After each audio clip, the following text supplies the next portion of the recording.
Cek. Cek.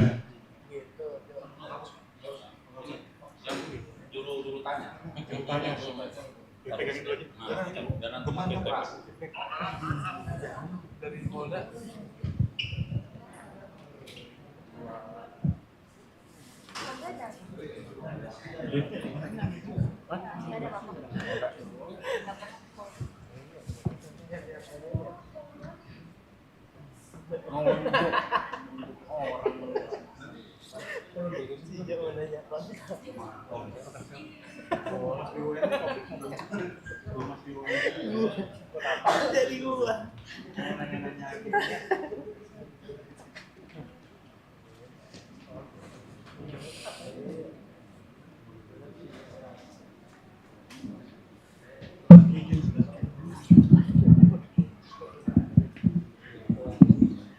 Baik. Pak. Ya, sudah mulai. Baik. Bismillahirrahmanirrahim. Assalamualaikum warahmatullahi wabarakatuh. Selamat pagi dan salam sejahtera semua. Yang kami hormati Pak Menteri BUMN, Pak Wamen, Pak Jampisus.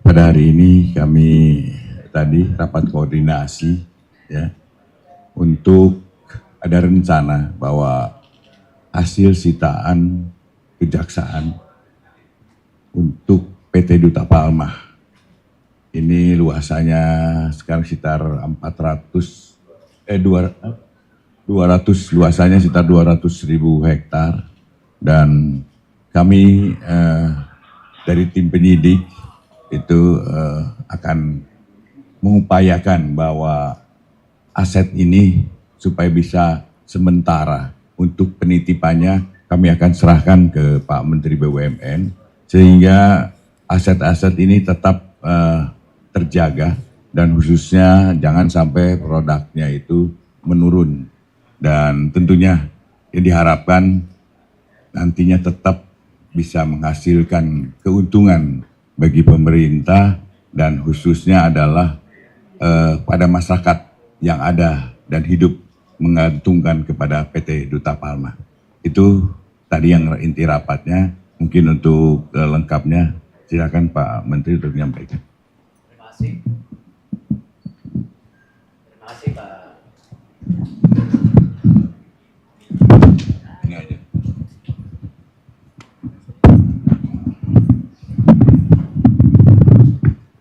Terima kasih Pak Jaksa Agung, Pak Jampisus, dan seluruh jajaran kejaksaan.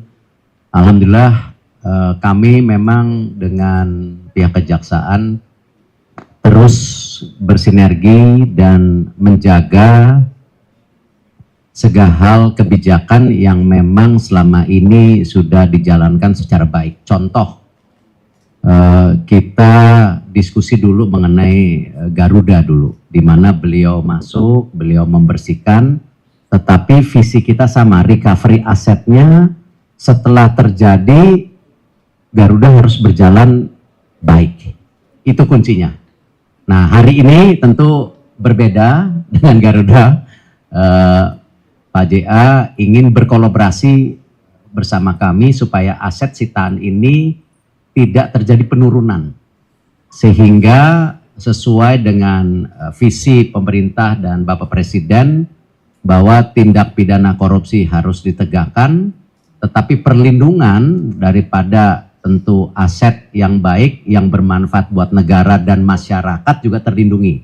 Karena kita tahu di bawah komponen tentu apakah dulu Garuda kan ada juga para pekerja yang tidak mungkin kalau sampai Garuda ada apa-apa terjadi pengurangan PHK besar-besaran. Padahal Indonesia sendiri perlu pembukaan lapangan pekerjaan. Nah, di sini sama perlindungan kepada para pekerja masyarakat sekitarnya untuk hal yang memang kebetulan sedang dilakukan oleh kejaksaan juga harus kita lindungi.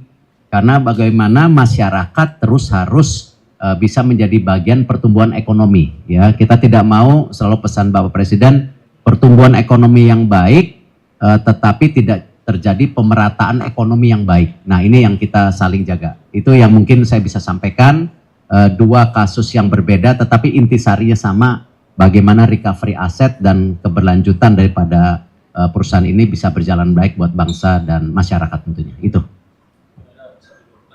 Ya.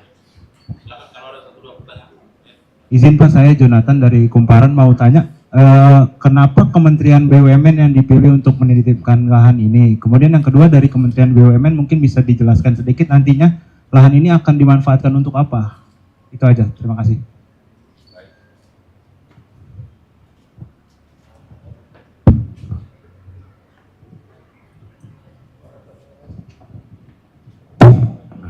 Baik, teman-teman begini, kenapa kami memilih BUMN? Karena ini kan perkara ini belum final, jadi belum ada putusan akhir.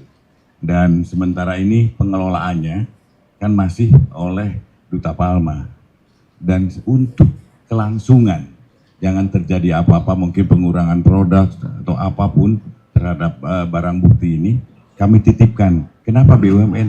Karena yang bisa mengelola dan punya satu institusi yang bisa mengelola adalah di BUMN, bisa mungkin nanti ke PTP atau apapun itu yang akan dilakukan oleh BUMN. Kenapa? Maka kami BUMN dan sama-sama adalah institusi negara.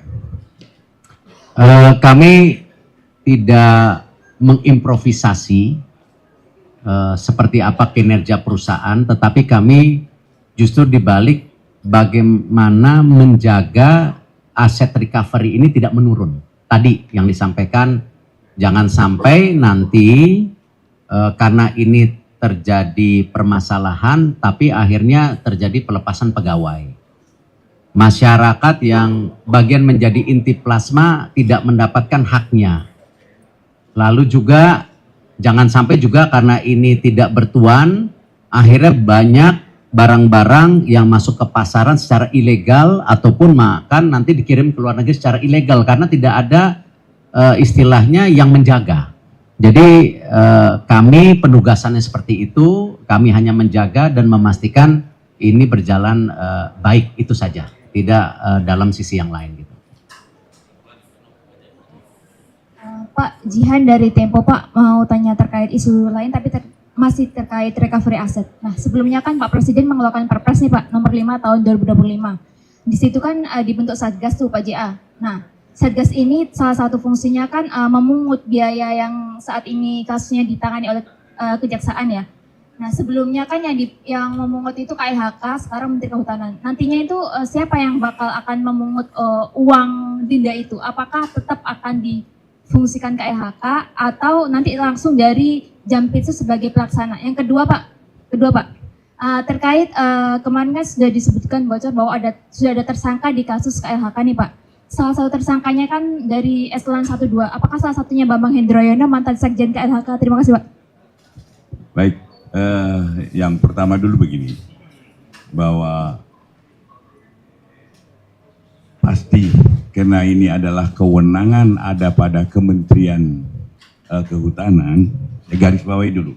Pasti nanti, karena dalam undang-undangnya kita akan melaksanakan perundang-undangan itu. Yang pelaksanaan nanti tentang kemana uang itu adalah tetap Kementerian Kehutanan, tetapi ke negara.